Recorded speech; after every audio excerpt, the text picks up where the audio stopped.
What's up, YouTube? Welcome back to another video. Today, as always, we're cracking a beer with MODELO Black.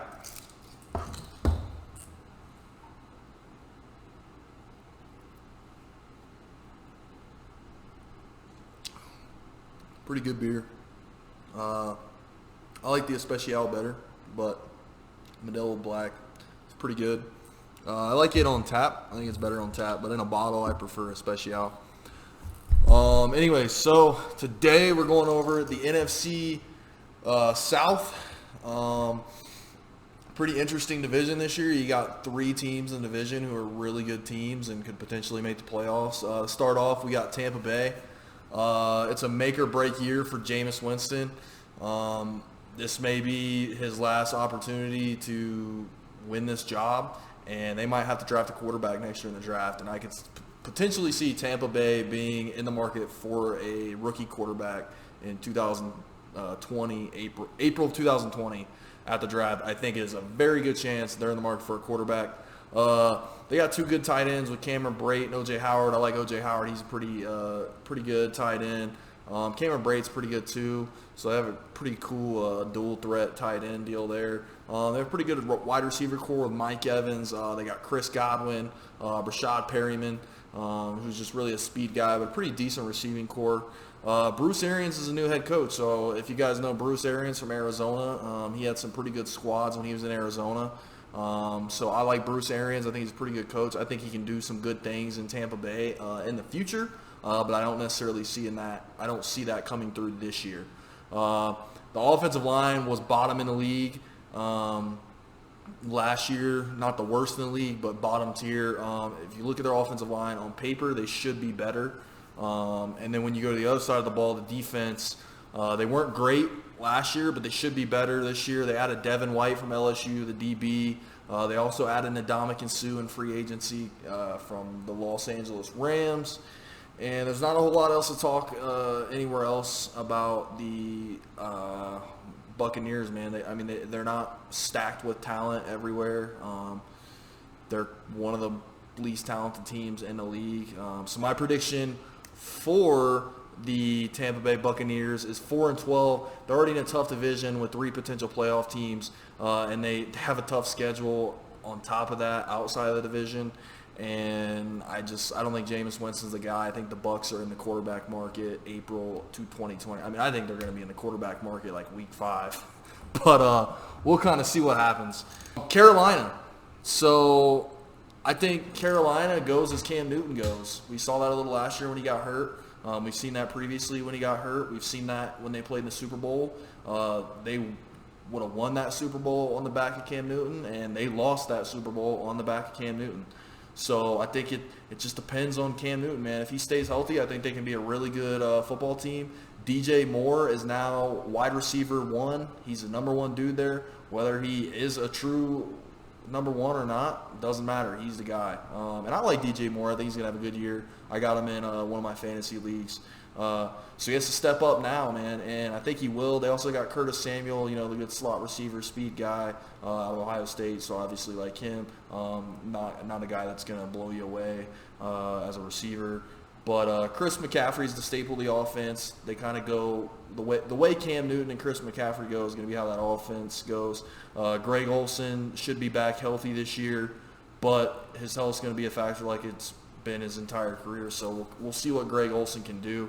The offensive line was riddled with injuries last year, but Darrell Williams, who got hurt, was out most of the year last year, is back. And they should have a top 10 offensive line. Matt Khalil did retire, so he's not coming back. But other than that, they should have a top 10 offensive line. There's no real weakness on the offensive side of the ball. They have good running backs. They have good receivers. They should have good receivers if DJ Moore performs. Yeah, it just kind of depends on that. But on that side of the ball, no real weakness. And then you go to the other side of the ball, they have a top 10 defense. Led by Luke Kuechly. I love Luke Kuechly. To me, he's probably the best linebacker in the league. He's an absolute beast. His film study, just his preparation, everything he does for the game is really unbelievable, and he's one of the top dudes to ever do it and ever play that position. They got Eric Reed last year in the secondary, and he definitely helped them out, so he'll be coming back this year. They have a pretty good D-line, too, with Dontari Poe and Gerald McCoy, so they should be able to get to the quarterback and stop the run. It's just a solid unit all around, top 5 defense, potentially, if they play their potential. So my prediction for the Carolina Panthers is 10-6. They have a tough. They obviously already play in that tough division where they got to play the Saints twice and the Panthers twice. They got to play the Saints twice and the Falcons twice. Their non-divisional schedule is not that bad, though. They have a lot of winnable games on there.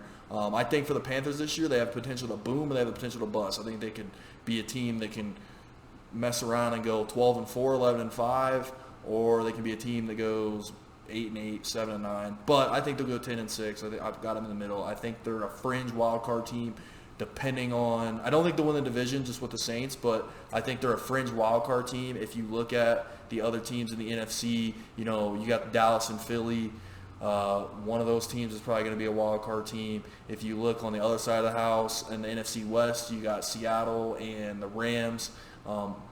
Both those teams are probably going to make the playoffs. So you got to, if really in this division, if you want to make the playoffs, you more than likely want to win that division. It's going to be hard to get a wild card spot. Yeah, so if you look at like the rest of the NFC and the talent in the rest of the NFC and this division specifically, you're going to want to win the division to get in the playoffs. You don't want to bet on a wild card spot just because how tough all the other divisions are. And really every division in the NFC is a competitive one. I mean, name one that's not. You have the NFC East with Dallas and Philly who are competing.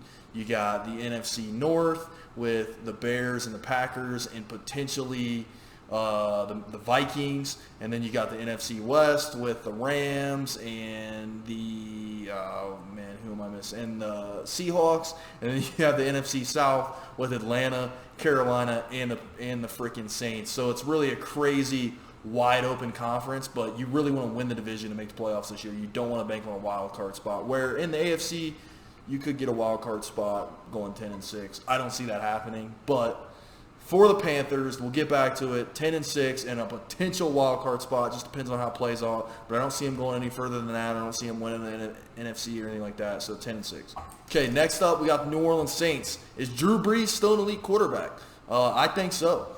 I think he's still got a few years ahead of him. I know he's getting up there in age, but so's Tom Brady, and we still see what Tom Brady's doing. If you look at these new age guys and the way they're performing these days at the age they're performing at, Drew Brees, Tom Brady, Rodgers is starting to get up there in age.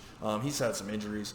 But if you look at, the way these older guys are performing, where they're at, Ben Roethlisberger, guys like that, it's not going to surprise me if Drew Brees has 3 or 4 more, pretty good years. Michael Thomas has an argument to be as the best receiver in the league with DeAndre Hopkins and Julio Jones. He's going to carry that wide receiver group. They still got Ted Ginn, but other than that, they're not super strong. They did add Jared Cook in the offseason. I think he was in Oakland last year. So they got Jared Cook now, so that's going to spread that offense out even more. I mean, you already got Michael Thomas. You already got Alvin Kamara. You already got these other receivers. So now you throw Jared Cook into the mix, and that's another target for Drew Brees. It spreads out the offense. So they're going to be really, really interesting this year. Kamara's the key, like he has been the last couple of years. That offense is going to go through him and how he performs. They have a top-tier offensive line, one of the best in the league, who's going to keep Brees out of trouble and going to keep him on the field. They have a really good D-line led by Cam Jordan. I think Cam Jordan's probably the best D-lineman in the league next to Aaron Donald. They have a decent linebacker core. They added Kiko Alonso from Miami this year. They're stacked in the secondary with Marshawn Lattimore back there, who's one of the best players and best DBs in the league. And they're one of the most complete teams in the entire NFL. They have a top-tier offense, probably a top 5 offense, and a top 5 defense, which if you look around, there's not a whole lot of other teams that are bringing that to the table. So I think my prediction for the Saints is 13-3, an NFC championship bid against most likely Philadelphia, and they're my NFC champion. And they're my Super Bowl team. I'll make my decision on Thursday who my actual Super Bowl team is, but they are my NFC winner. And if you think about it last year, if they get that pass interference call against the Rams, how are we maybe celebrating a Super Bowl champion in our Super Bowl championship in New Orleans this weekend instead of in New England. I mean, you never know. I think the Saints are competing, putting up a good fight against New England in the Super Bowl. So I think they're even better this year, adding Jared Cook. So I think they're going to be right back there, and I think they're going to go to the Super Bowl. Next up, we got Atlanta. So Atlanta's another tough team. I think out of all the three teams, they're probably the one that's least likely to make it to the playoffs this year. Matt Ryan, is Matt Ryan legit? A lot of arguments for or against Matt Ryan. I like Matt Ryan. I'm not huge on him. But I think he's a good quarterback. He's obviously a starter. Is he elite? Is he a top-tier guy? I mean, that's up to opinion. I think he's a top 10 quarterback, top 5. No, definitely not. But they got one of the best receivers in the game. Julio's back. But with Julio recently, he struggled to put points on the board. Yes, he's a top receiver. Yes, he's going to get targets. Yes, he's going to get catches. But touchdowns, points on the board, in the last couple seasons, he struggled with that. Devontae Freeman is healthy this year, so he'll be back. Austin Hooper at tight end, so decent tight end. They have a potential top 10 offensive line. They added 2 rookies, Chris Lindstrom and Caleb McGarry, in the offseason. They used both their first-round picks on offensive linemen, so they obviously want to make that offensive line better. So their offensive line should be better. And when Atlanta made it to the Super Bowl in 2017, their offensive line was ranked 8th. So if they can get back to that, they could potentially be a pretty good team. The defense has been pretty below average the previous 2 seasons, but on paper, when you look at the guys they got, they added Allen Bailey at defensive end, which should help the pass rush in the defense. On paper, their defense should be pretty solid. They got Tack McKinley. They got a pretty decent defense. On paper, they should be a solid squad, but in that division, I think there's 2 other teams that have a better chance than them. So my prediction for the Atlanta Falcons is 9-7. They're going to split the divisional games with New Orleans and Carolina, and their schedule's not the worst, but there's a lot of games they could give up. There's a lot of games they could possibly win. I think they're a lot like Carolina, where they could either boom and blow up and be, an NFC, contender, or they could bust and be 7-9, 6-10. It's just going to depend. But my prediction is 9-7, and they miss the playoffs just by game. So that's the NFC South, man. So let me know what you guys think. I appreciate you for watching the video. We got one more video to do tomorrow, the NFC West, and that's our last video for the divisional predictions. And I really enjoyed doing these. And yeah, I'm excited for that. So yeah, like, comment, subscribe. Let me know what you guys think, and I appreciate you for watching. And as always, drink responsibly.